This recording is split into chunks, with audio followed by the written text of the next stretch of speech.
The 12 perennial crops I'm planting now before food prices double.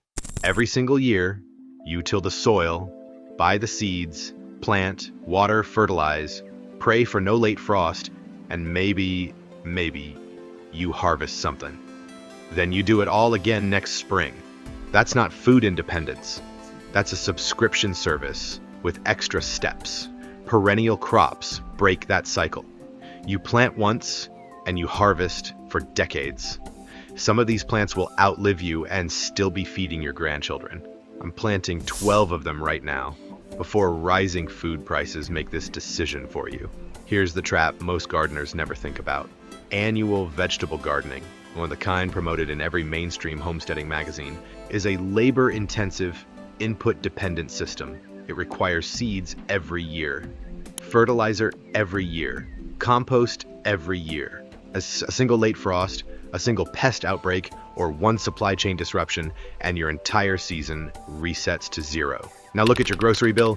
Since 2020, food prices have increased more than 25%. Eggs, cooking oil, fresh produce, the categories rising fastest are the exact ones that you could be growing yourself. The average household now spends over $5,000 per year on groceries, and that number is still climbing. What almost nobody talks about is the hidden infrastructure cost of annual gardening. Fuel, tillage equipment, fertilizer, soil amendments, all of it tracks inflation. When fuel spikes, fertilizer doubles. When seed suppliers sell out, your garden plan collapses. You're still trapped in the same system, just one step upstream. Perennial crops flip this model completely. Yes, the establishment cost is real. And you invest once in plants and time, but after the first few seasons, the system sustains itself. Roots deepen, yields compound, a mature asparagus bed, a berry patch in full production, a pawpaw grove that's hit its stride. These aren't garden beds. They're infrastructure. The 12 crops in this video were chosen for yield density, minimal maintenance after establishment, and production windows measured in decades. Some have documented cultivation histories stretching back thousands of years. They worked then, they work now. Number 1, asparagus. Asparagus is the foundation for a reason.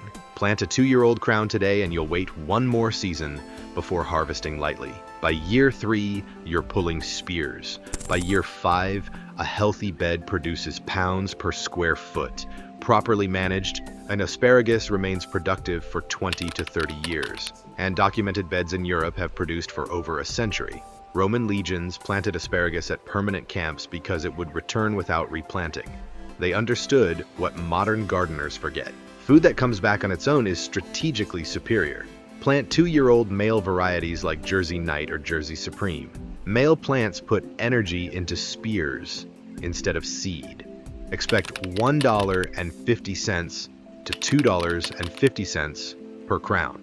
Plant 10 to 15 crowns per person, 12 inches deep, 18 inches apart. Backfill gradually. Top dress with compost annually. That's the full maintenance cycle, and most people miss this. Asparagus ferns build organic matter and improve surrounding soil, boosting nearby crops without additional inputs. Number 2, rhubarb. Rhubarb is one of the toughest perennial food crops available, and almost absent from modern food culture. A single crown can produce for 20 years or more, yielding 10 to 15 pounds annually once established. It emerges early, often before anything else in your garden, filling the exact seasonal gap when fresh food is most expensive. It requires almost no pest management and thrives in cold climates. Historically, dried rhubarb root once sold for more than cinnamon and opium in European markets. By the 18th century, nearly every New England homestead grew it as early season food security. Plant Victoria or Canada red crowns in well-drained soil. Cost is $8 to $15. Don't harvest year 1. Top dress with compost. Divide every 6 to 8 years. Number 3, honeyberry, Hitin haskap. Most people have never heard of honeyberry, and that's exactly why it matters. This cold hardy blueberry relative fruits 2 to 3 weeks before strawberries, often becoming the earliest fresh fruit of the year. It tolerates temperatures down to minus 40 degrees and produces for more than 40 years. A grocery flat of berries costs $6 to $8 in season and double out of season. 2 honeyberry bushes can produce 5 to 10 pounds every year with no purchased inputs. Nutritionally, honeyberries contain more anthocyanins than blueberries, compounds linked to cardiovascular and anti-inflammatory benefits. That's pharmaceutical-grade nutrition growing on a $15 bush. Plant at least 2 varieties, like Aurora and Tundra. Full sun, minimal pruning, no acidic soil requirements. First harvest in year 2 or 3? Here's the number that reframes everything. The average household will spend over $100,000 on groceries over 20 years. Every plant in this video can be established for under $500 total. Most will still be producing in year 25. That's not gardening. That's infrastructure arbitrage. Number 4, comfrey isn't a food crop in the traditional sense, but it's one of the highest leverage plants you can grow. Its roots reach 6 to 8 feet deep, mining minerals shallow-rooted crops can't access. Cut the leaves and use them as mulch, and you've created free fertilizer indefinitely. British gardeners relied on comfrey during World War II when commercial fertilizers were unavailable. It produces massive biomass with 0 inputs. Plant sterile Bocking 14. Cost is $3 to $5 per root cutting. Plant once. It will never leave. All right, number 5, elderberry. Elderberry sits at the intersection of food and medicine. A single mature shrub produces 12 to 15 pounds of berries annually. Commercial elderberry syrup costs $20 per bottle. One shrub can supply your household for years. Plant Bob Gordon or Adams varieties. Cost $15 to $25. Plant in pairs. Coppice every few years. This is ownership of your medicine cabinet. Number 6, pawpaw. Pawpaw is the largest native fruit in North America. It doesn't ship. That's why you don't see it in stores. That's also why it belongs on your land. A mature tree produces 30 to 100 pounds annually with no spraying. Plant 2 grafted varieties. Production lasts 50 plus years. Most people dramatically underestimate what perennial crops actually produce because they think in yearly harvests instead of lifetime yield curves. That's the mental error. So annual gardening trains you to ask, what did I get this season? Perennials force a different question. What will this plant give me over 20, 30, or 50 years? Take a single hardy kiwi vine. Even if it only produces 60 pounds per year, well below its maximum, over a conservative 30-year productive lifespan, that's 1,800 pounds of fruit from one planting. At grocery store prices, that's thousands of dollars of food from a single root system. And that calculation doesn't include improved soil health, shade regulation, or the elimination of recurring costs. Now apply that logic across a system. An asparagus bed producing for 25 years. Elderberries yielding medicine annually. Honeyberries filling early season gaps when produce prices peak. Each plant compounds differently, but the principle stays the same. Time multiplies value. Seeing this is exactly how long-term investors think. They don't chase short-term returns. They place capital where time does the heavy lifting. Perennial crops operate on that same model. The first few years feel slow, then production accelerates, maintenance drops, and eventually the system runs whether you intervene or not. What's rarely acknowledged is how this changes decision-making pressure. When your food system is perennial-based, a bad season doesn't create panic. A late frost isn't catastrophic. You're not depending on one harvest window to feed you. Resilience comes from redundancy, and perennial systems are inherently redundant. This is why perennial food systems persist historically. They aren't optimized for maximum short-term yield. They're optimized for survival across uncertainty. Drought years, flood years. With labor shortages, market collapses, political instability, none of those matter much when your calories are anchored in living infrastructure. Once you see food this way, annual-only gardening starts to feel fragile. It's not wrong, it's just incomplete. Perennials carry the baseline. Annuals add flexibility on top. That hierarchy matters. There's an uncomfortable truth most food preparedness conversations avoid. You won't always be physically capable of intensive gardening. Knees wear out, backs fail, time disappears, energy declines. Annual systems demand peak effort every single year, precisely when your capacity to provide that effort is decreasing. Perennial systems acknowledge reality instead of fighting it.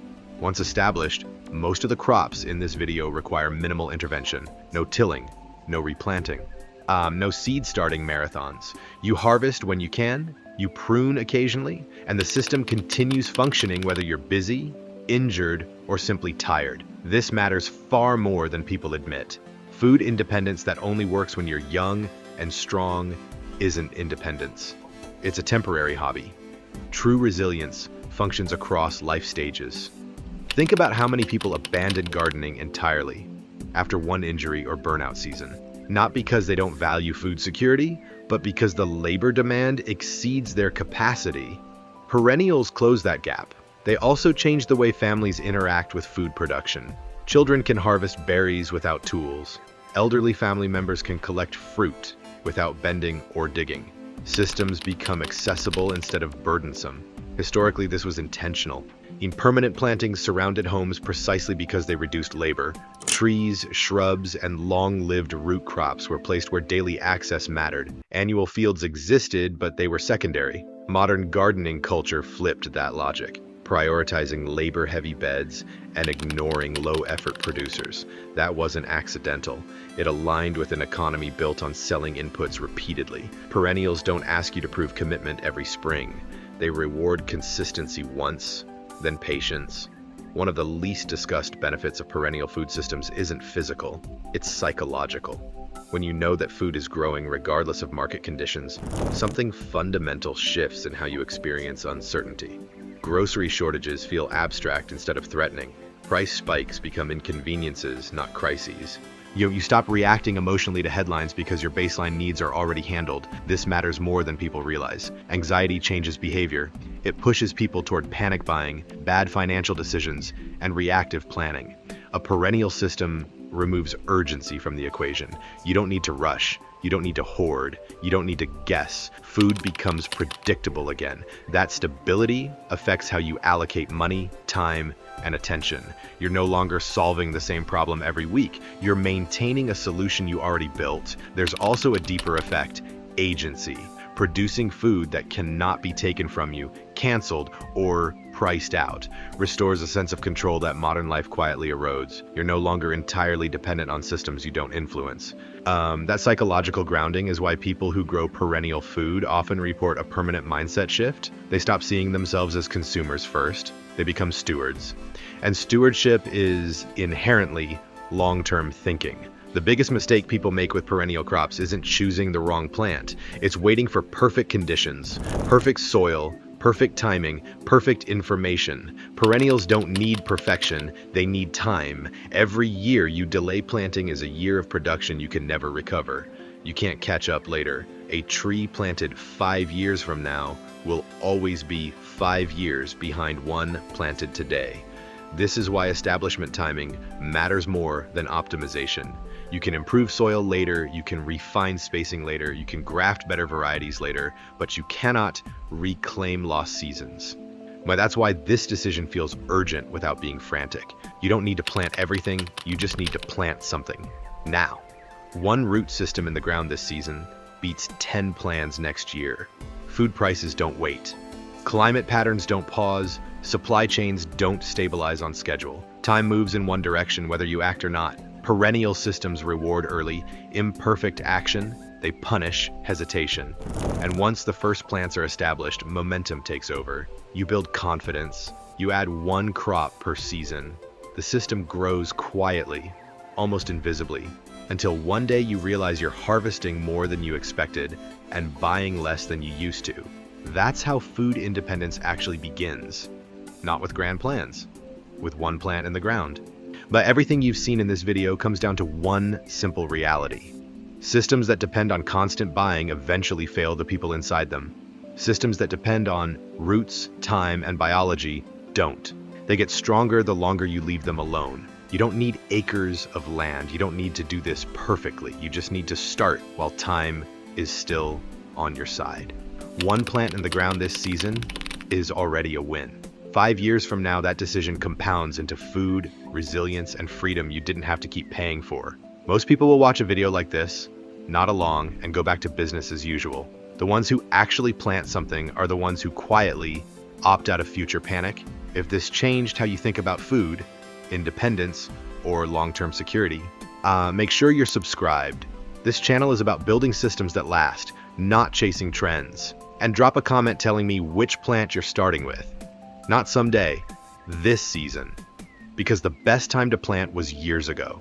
The second best time is right now.